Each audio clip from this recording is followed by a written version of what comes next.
Hey everyone, welcome back to another Explainer. Today, we're diving into a fascinating and honestly highly complex puzzle. We hear so much about the rockets, the life support systems, literally the rocket science required to colonize space, but what about the economics? Today, we're unpacking the financial engine that could actually get a self-sufficient colony all the way to Mars.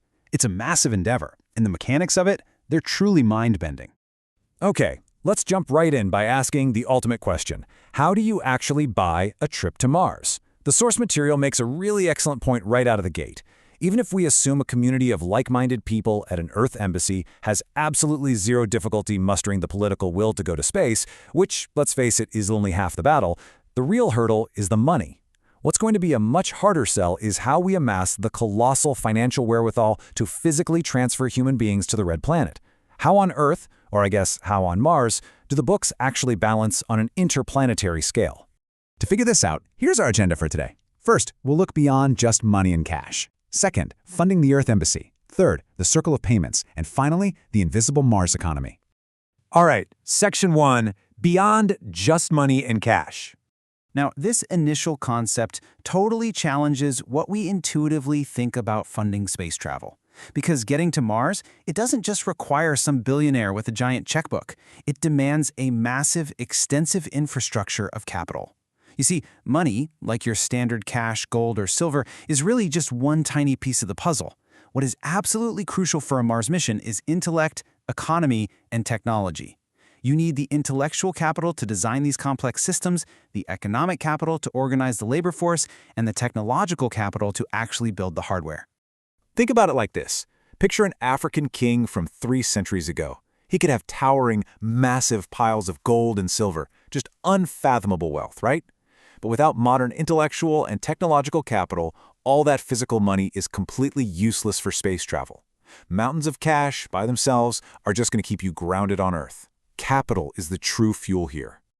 Moving on to Section 2, funding the Earth Embassy. So, if a giant vault of gold isn't enough, how do we actually build that essential capital infrastructure? Well, someone or some organization has to pull all the strings and manage the ledger, and that all starts here with an entity known as the Confederation. You can think of the Confederation as the governing body created right here at the Earth Embassy, which is eventually going to transfer directly to Mars. Crucially, they function as the manager of last resort for the mission's entire economy. They're the ones at the helm, and prudent financial management by this group is going to be literally make or break for the mission's survival. Because they don't exactly have an infinite money glitch, the Confederation has some incredibly creative ways to raise capital. For one, they heavily leverage human capital. People might actually be willing to work for lower pay simply because they view colonizing Mars as this noble enterprise or, just for the sheer adventure of it. They can also take on prudent debt from outside investors who want to support the mission.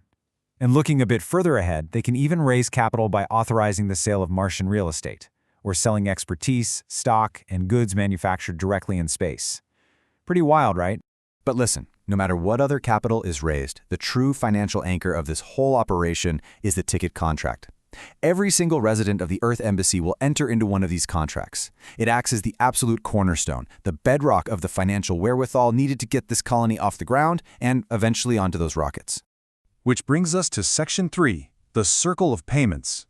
So how does that ticket contract actually work in practice? Let's map out this continuous self-funding loop step by step. First, the Confederation sells Mars tickets to independent ticket corporations. Second, the Confederation takes that cash and uses it to pay Earth businesses for the hardware, software, and facilities they need for the mission. Third, those Earth businesses pay their employees for doing the actual work. And fourth, to complete the loop, those very employees pay the ticket corporations to secure their personal tickets to Mars. It's just a brilliant, brilliant cycle. An amazing detail here, and one that really highlights the intense dedication required from these colonists is that 80% figure. Get this. Employees working at these contracted Earth businesses will have up to 80% of their paychecks withheld. Can you imagine? That withheld money goes directly to pay those ticket corporations for their individual journey to the stars. It really proves the extreme all-in commitment required to make the math work on this. Meanwhile, those ticket corporations aren't just, hoarding everyone's cash in a giant vault while they wait for launch day. They are putting that capital to work. They use those funds to pay fleet regiments to run the mess halls, and they pay construction companies to build the Earth Embassy housing. So they're actively keeping the future colonists fed and housed during their time on Earth, ensuring that this financial loop physically sustains the community just as much as it does economically. All right, our final stop, Section 4, the Invisible Mars Economy. If everything we just discussed with ticket corporations, confederations, and employee withholdings sounds like an enormous mountain of physical money changing hands every single day, well, the reality is you will almost never see a physical bill.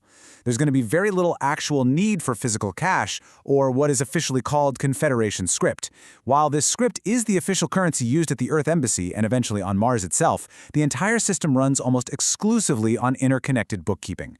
Money is going to pass from one entity to another as data, not as paper. And honestly, this concept is actually totally normal for us today. I mean, think about our modern economy. We don't drag a heavy briefcase full of cash to the bank to pay our mortgage every month, right? We don't hand over stacks of paper money to make our auto payments. We use direct deposits, automated transfers, and credit cards. The Earth Embassy economy is going to function exactly the same way. It sets automated bookkeeping transactions into motion using modern technology, which basically makes physical script completely obsolete. The overarching lesson here is a fundamental truth of economics, whether you're on Earth or Mars. The wheel keeps turning as long as people believe that promises of future payment will be kept. Just like national and international economies right here at home, the entire Mars mission's financial framework survives strictly on mutual trust. Entities contract for work and deliver products based entirely on the promise of future compensation. If those promises begin to break down, well, that is exactly when the economic woes begin. As the source material beautifully notes, and I love this quote, we have covered lots of regolith today but explained only its top 10 centimeters. We've traversed a vast amount of ground looking at capital, confederations, and these massive circular economies. But we are really only scratching the very surface of an incredibly detailed economic framework that has been actively theorized and prepared for over 20 years. So, I want to leave you with this final, somewhat provocative thought to ponder.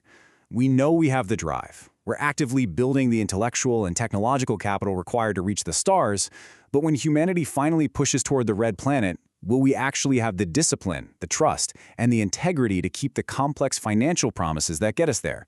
The economics of Mars might just end up being as challenging as the physics. I really hope this gave you a whole new perspective on space travel. Thanks so much for joining me on this explainer, and as always, keep looking up.